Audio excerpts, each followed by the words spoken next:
Hi guys, I'm Mike and this is F1 Fanatics.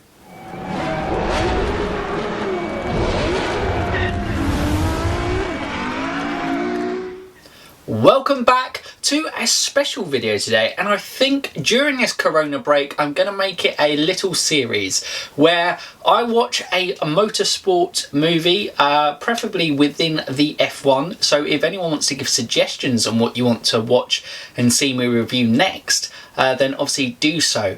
But just this week I finally got round to watching Ferrari Race to Immortality, and I thought I'd give a review, not a kind of spoilers based review, because obviously, you know, I want you to go and enjoy the movie yourself if you haven't already, or if not, you can obviously use in the comments down below and get involved in the discussion and talk about what I think is a very good movie. So Ferrari Race to Immortality takes a look at Ferrari during the era of the 1950s.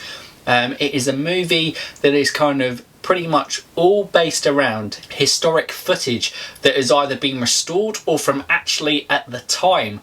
And yeah, I think just that alone is absolutely incredible to watch, to kind of see the racing. And I remember one of the first kind of clips from it is a car crashing and just seeing one of the drivers thrown out in very graphic in terms of how he kind of made contact with the floor.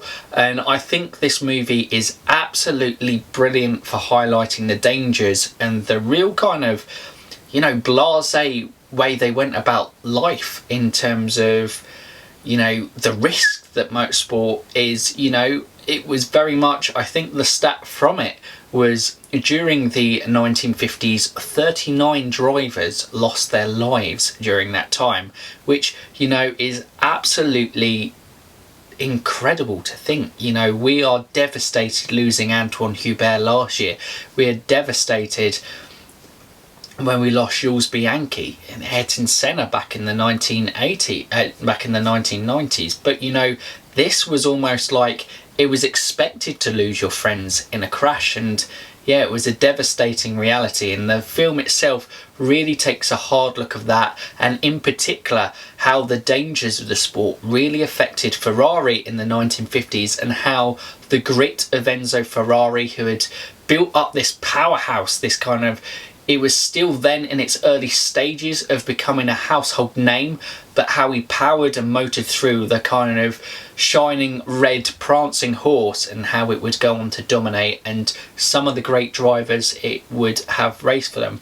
It focuses mainly on the two drivers of Peter Collins and Mike Hawthorne. It is a British or an English kind of commentated film, so focuses on the two British drivers who drove for Ferrari in between the 1950s. It's in particular, you know, focusing on Mike Hawthorne and Peter Collins' relationship kind of through 57 and 58. So that was really interesting. And the film also focused on the two Italian drivers, Castellotti and Musso, and also Alfonso de Portago, the Spanish-born driver as well as a brief look at the relationship between, the brief stint that obviously Juan Manuel Fangio had with Ferrari, winning the championship in 1956, the kind of circumstances how that came across, where obviously other title contender and Ferrari driver Peter Collins gave up his car, who was, you know,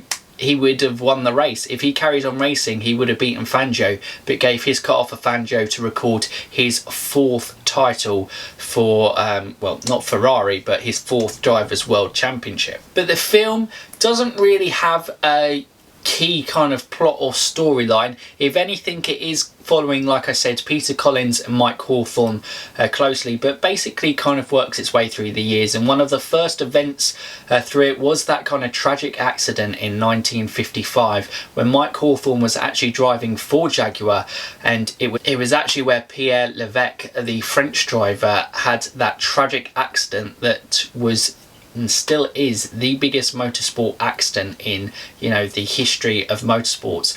How his car kind of flipped, and, you know, I think it was the chassis just kind of went flying through the crowd, and such a tragic event, and how that kind of affected drivers and guys like Mike Hawthorn. Obviously Stirling Moss was involved in clips throughout there, but not really completely in it as a whole. But just that time, it was gentlemen drivers, the absolute life they were putting on the risk in this, and this film kind of encapsulates that perfectly, and how it works its way through key events and key stages of, unfortunately, tragic accidents that happen, as well as kind of astounding highs. And how remarkable that during this period Ferrari were able to keep going, because they had some fantastic drivers under their belt.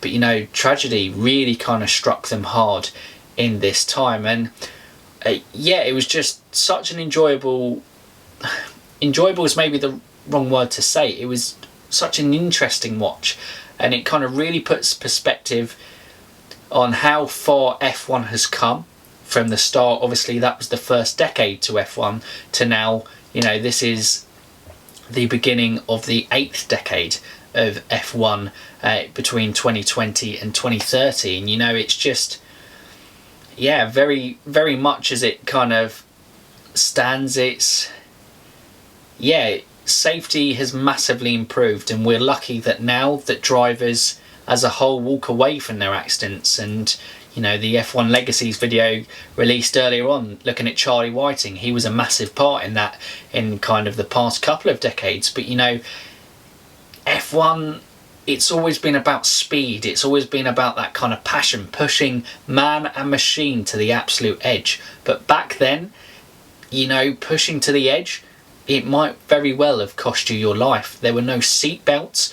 People would literally be thrown from the cars. It was said, that it was better to be thrown from the car, to be stuck under the kind of cockpit, strapped in with a seatbelt and being burnt alive, which you think's bizarre. Who wants to be thrown out at, I don't know, ridiculous speeds like 100 miles an hour out of a car? Who wants to risk that? But the risk of being burnt alive or something like that was far worse, and it was absolutely bizarre. And I think, Ferrari are one of the greatest. It was a bit of Ferrari loving all the way through. I wouldn't say it's the most unbiased piece, but Ferrari are the most successful team in F1 history, and obviously they are the team that have competed in the most seasons in Formula 1 history as well. So focusing on them right at the beginning and really showing the kind of roots, I'd recommend it to any young fans looking to kind of understand the roots of the sport a little better. I'd recommend it to F1 fans of any age, Ferrari or not Ferrari. It was amazing just to kind of hear the stories of the drivers, what they went through, the pressures that they were suffered. The hard management style of Enzo Ferrari was fantastic to kind of get a glimpse into the eye. The relationship between Peter Collins and his son Dino, who unfortunately was terminally ill and died during that time, and how Enzo viewed Peter Collins as well. And the friendship. We talk about drivers, your biggest rival is number one. Well, back then Enzo Ferrari had two drivers in Mike Hawthorns and Peter Collins that were kind of best mates, and they really wanted to see each other do well, which is kind of almost a bizarre thing. As much as Lewis Hamilton and Sebastian Vettel, I'd say, have a really good friendship and get on, if they were in the same team, whether it be Ferrari or Mercedes, I can bet you for sure that they wouldn't be wanting to see the other one do well and to win. They'd accept it, publicly, but I'm pretty sure privately it'd be eaten up, where there was a kind of genuine friendship and bond between the two of Mike and Peter Collins. And it's fantastic because obviously Mike Hawthorns is the first ever British world champion in Formula 1, and obviously a lot of that era is dominated by obviously the talk of Stirling Moss, the best driver to never win a world championship. Peter Collins is often probably a little bit, they're both kind of probably underlooked compared to what Stirling Moss is held within the community, but both very talented drivers. And Mike, he won the championship in 1958 and then sadly died 3 weeks after.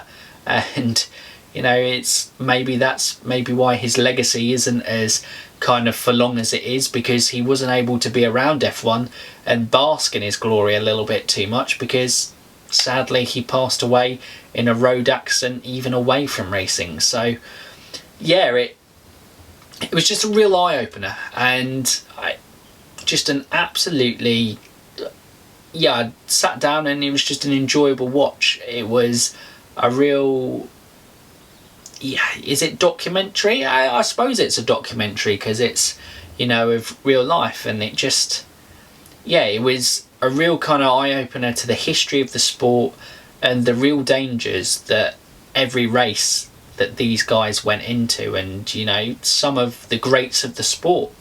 And it was fascinating just to kind of get a look into it. Obviously the track comparison video that came out yesterday, we spoke about that 1956 title contending race at Monza. You know, it was bizarre. You know, Peter Collins, all he had to do was, you know, give the chance. If he'd done that, he would have been the first British world champion.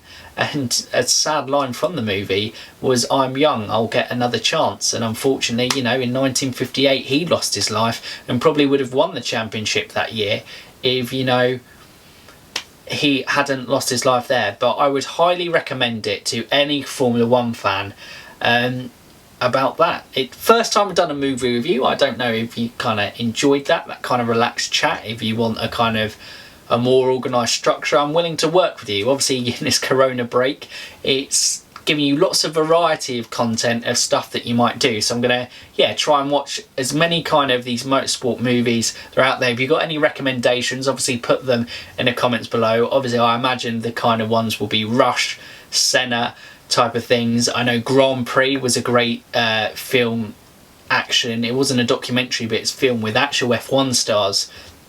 I believe that was in the 60s that film was released, because I believe Jim Clark starred in that as well. So yeah, it'd be absolutely fascinating to sit down and watch some of these. We've got the Fangio documentary coming out on 20th March, so that might be the next one that I do next week, as that'll be fresh out on Netflix. But yeah guys, I hope you've enjoyed it today. Something a little bit different on the channel. But yeah, let me know in the thoughts below. Do you like this idea of kind of watching some motorsport films and giving my thoughts on it? And obviously, you know, if you guys have watched it, talk about the movie in the comments below, or if you haven't, please go check out the movie. I'd highly recommend it. But yeah, make sure we kind of get involved with comments. Let me know. We're trying loads of ideas in this break, and yeah, hopefully you've enjoyed this one. But if you are new around here and you like what we do and you haven't done so already, make sure you subscribe to the channel, click that bell notification, and you can keep up to date with all our latest content, just like this one. And that's about it for today's video. I hope you've enjoyed it. And for now, you F1 fans, keep racing.